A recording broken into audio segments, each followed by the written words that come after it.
A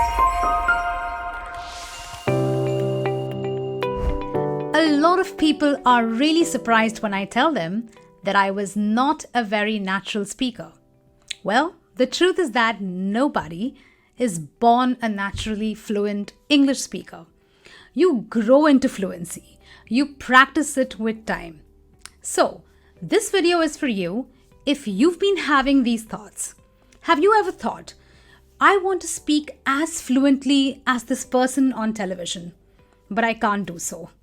Or you probably think, I always forget the word that I want to use when I'm speaking, and I get tongue-tied. Or you might think to yourself, if I speak too slowly, people may think I am dull or boring.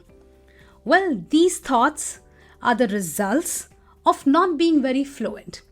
However, if you adopt my 4-step fluency approach, I promise you, you can grow into fluency and become a very fluent speaker, just like I did.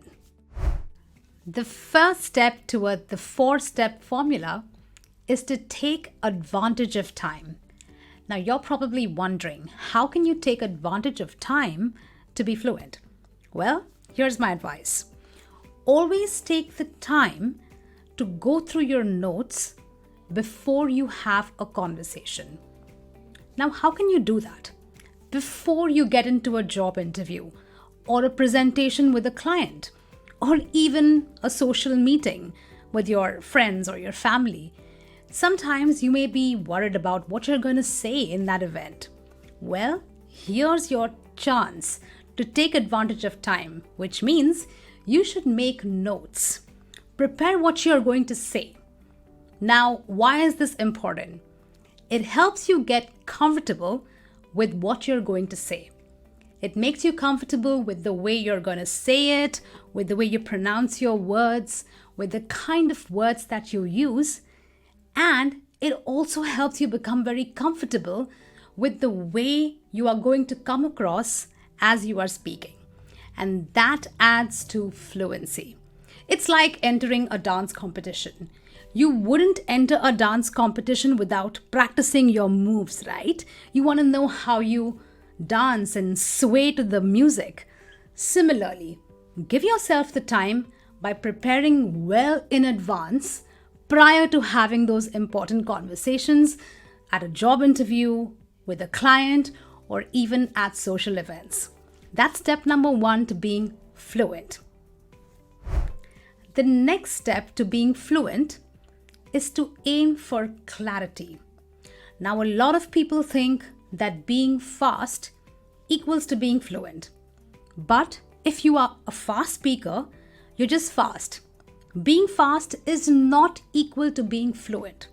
So being fluent is making sure that your ideas or your message is understood in a way that is very simple for people to grasp. It is about having control of your message. So, if you find yourself not having control of your message, it basically means that you are not very fluent. So, how can you aim for clarity in a way that your message is understood by the people who are listening to you? The first thing you can do is try to include pauses as you speak. Try using pauses between sentences because your sentences have a lot of ideas. So pause in between those ideas so that people can process them. The second thing you can do is pause in between words to highlight them or to emphasize their importance. That makes your message even more clear. Also, make sure that you organize your thoughts in a very logical way. If you want your message to be clear, ask yourself, how will you start your message? What is going to be the introduction? Are you going to start with a story? Are you going to start with a question? Or are you going to start with a joke? How are you going to start? Or maybe as you explain concepts, what kind of examples you are going to use in order to make your idea very clear. So apart from practicing those pauses, you also want to make sure that you are arranging your ideas in a very logical way, in a very nice way, so that clarity is definitely there when you're speaking. Now, a lot of people are so focused on the message that they completely forget the tools that are required to deliver that message effectively. Now, here's the problem with that.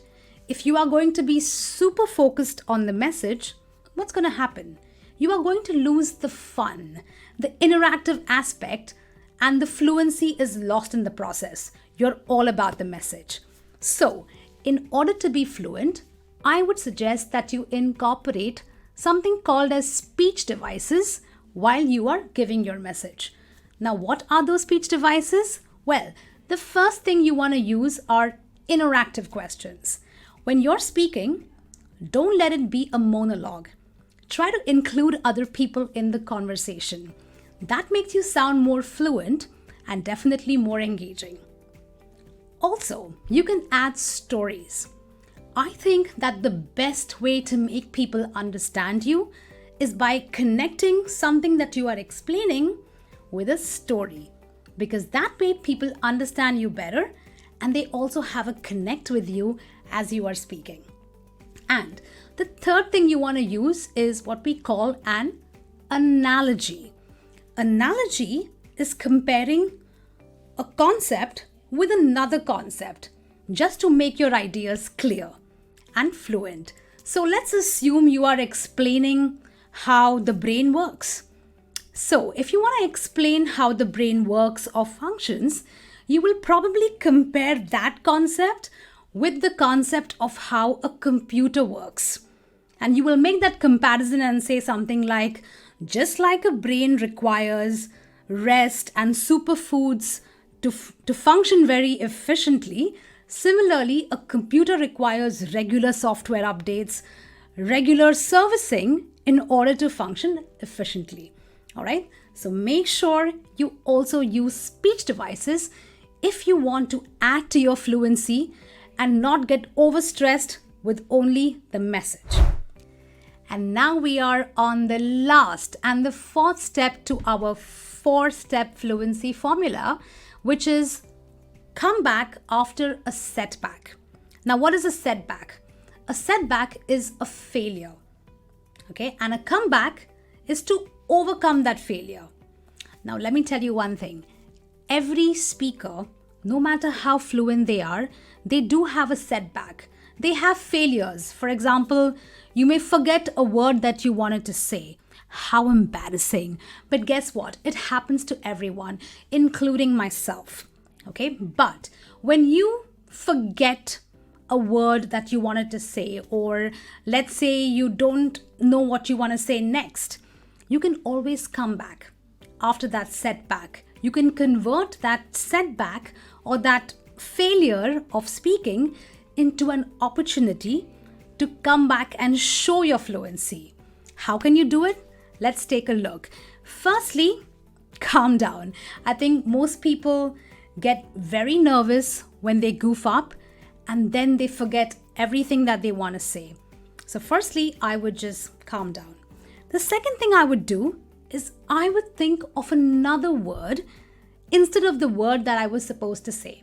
So let's assume that I'm on stage or in a client meet and I want to use the word mandatory, a rather simple word.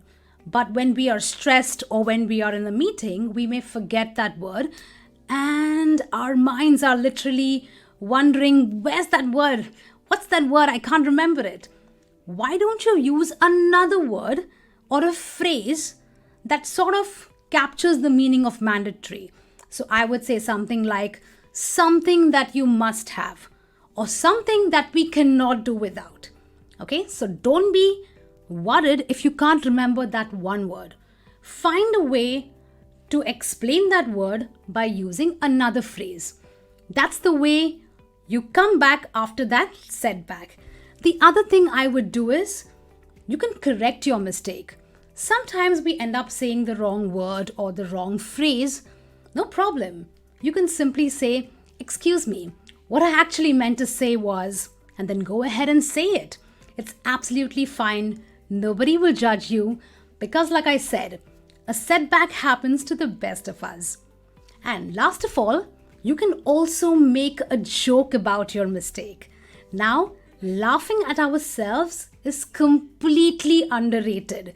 But believe me, fluent speakers, when they goof up, they know and they have the ability to laugh at themselves.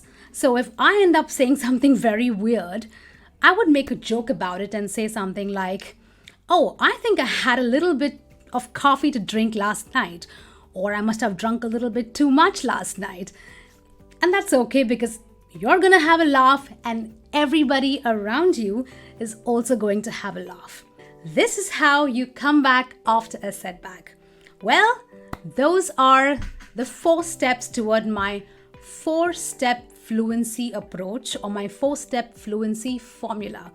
Now, this approach takes a lot of practice. So unless you keep practicing these 4 approaches or these 4 steps, you may not see a very good result. So go ahead and make sure you implement these every single day or as regularly as you can. Because like I said, you may not be a naturally fluent speaker, because none of us are, but you can work your way toward fluency with this 4-step approach if you practice it every single day. I'll be back with some more lessons. Until then, this is me, Ceema, saying keep practicing. I'll see you when you are fluent.